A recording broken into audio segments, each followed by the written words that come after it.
রাত 12টায় আপনি বিছানায় শুয়ে আছেন আর তখন আপনার হাতে ফোন এবং ভাবলেন আজকে একটা প্রোডাক্টিভ ভিডিও দেখবো, হয়তো ক্যারিয়ার নিয়ে, হয়তো স্কিল নিয়ে, কিংবা কিভাবে সহজে টাকা ইনকাম করা যায়, এগুলো বিষয় নিয়ে আপনার মোবাইলে ভিডিও চালালেন। তারপর আরেকটা ভিডিও, এটা শেষ হওয়ার পর আরেকটা ভিডিও, তারপর আরেকটা। কিছুক্ষণ পর আপনি চোখ খুললেন আর স্ক্রিনে দেখেন সময় রাত 2:47। তখনই আপনার মোবাইলে 12% ব্যাটারি, চোখ জ্বালা করছে, গাড় ব্যথা করছে, আর স্ক্রিনে কি চলছে? একটা র্যান্ডম ভিডিও। আর ঠিক তখনই আপনি ভাবছেন আমি এখানে এলাম কি করে?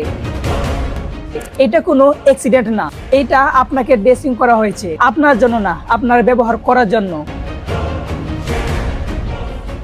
আজকের এই ভিডিওতে আপনি জানবেন কেন আপনি থামতে পারেন না, কেন আপনি আপনার ব্রেনকে কন্ট্রোল করতে পারেন না, কিভাবে অ্যালগরিদম আপনাকে এবং আপনার ব্রেনকে কন্ট্রোল করছে, আর সবথেকে গুরুত্বপূর্ণ আপনি কিভাবে নিজেকে কন্ট্রোল করবেন।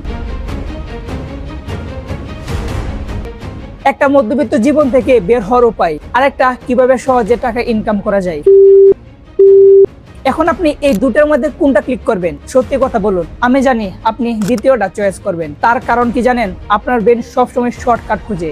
মানুষের মস্তিষ্ক এমন কন্ট্রোল পছন্দ করে, কম ইফেক্ট, বেশি ডোপামিন। যেটা চিন্তা করতে হয় ব্রেন অ্যাভয়েড করে, যেটা ইনস্ট্যান্ট ফান দেয় ব্রেন অ্যাকসেপ্ট করে। এটাকে বলা হয় ইফোর্ট অ্যাটেনশন বাউন্স।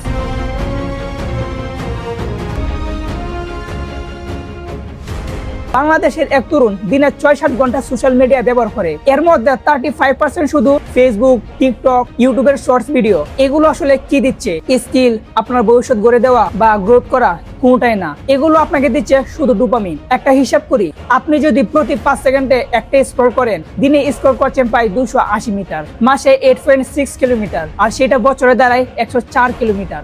এইটা প্রায় 12টা মাউন্ট এভারেস্টের সমান। আর এই 104 কিলোমিটার স্ক্রল করে আসলে আপনি কি পেলেন? উত্তর সোজা, কিছুই না। প্রতিবার আপনি স্ক্রল করেন, মিক্রো ডোপামিন রিলস হয়। এটা একটা সিস্টেম, ড্রাগ এডিকশন, গেবলিং, অ্যালকোহল। আপনি ভাবছেন আমি ভিডিও দেখি না, আসলে অ্যালগরিদম আপনাকে ভিডিও দেখায়। এটাকে বলা হয় অ্যালগরিদম এডিকশন হেল্পলাইন।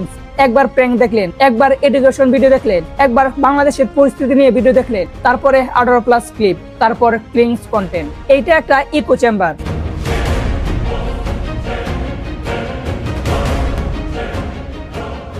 এখন সব থেকে গুরুত্বপূর্ণ অংশ, আপনি নিজেকে জিজ্ঞাসা করুন, আমি কি নিজে খুঁজে দেখছি না, নাকি অ্যালগরিদম আমাকে দেখাচ্ছে?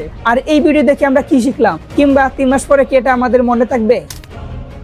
এখন আপনার প্রশ্ন থাকতে পারে, এই সমস্ত কাজ থেকে আপনি কিভাবে নিজেকে ফিরে পাবেন, কিংবা নিজের ব্রেনকে কিভাবে কন্ট্রোল করবেন। আপনার ফার্স্ট কাজ হলো ফ্রিকশন কিংবা বাধা তৈরি। আপনার মোবাইলের অটো প্লে একদম of, notification off, 5 second rule.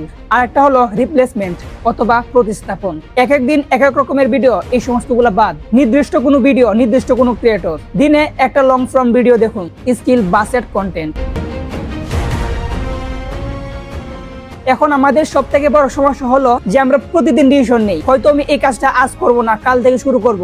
এখানে আপনার প্রবলেম। আপনি যা শুরু করতে চান সেটা ইনস্ট্যান্ট শুরু করুন। আপনি জানুন, বুঝুন কোনটা আপনার জন্য নেই, কোনটা আপনার জন্য সঠিক হবে, কোনটা আপনার আগামী পথ চলার জন্য সহজ হবে। আর শুরু করুন ধীরে ধীরে, কিন্তু আজ থেকে শুরু করুন। একটা কথা মনে রাখবেন, আপনার সময়, আপনার মনোযোগ, আপনার প্রফেশনাল, এগুলো আপনার সবচেয়ে মূল্যবান। এগুলো চ্যাপ কন্ট্রোলের কাছে বিক্রি করবেন না। আর কমেন্টে লিখুন, আমি আজ থেকে নিজেকে কন্ট্রোলে নিব। তো আমার সর্বশেষে একটাই কথা, অ্যালগরিদম আপনাকে কন্ট্রোল করবে, নাকি আপনি অ্যালগরিদমকে আপনার ডিসিশনে কন্ট্রোল করবেন? তো আজকে এই ছিল ভিডিও। সবাই ভালো থাকবেন, সুস্থ থাকবেন। আল্লাহ হাফেজ।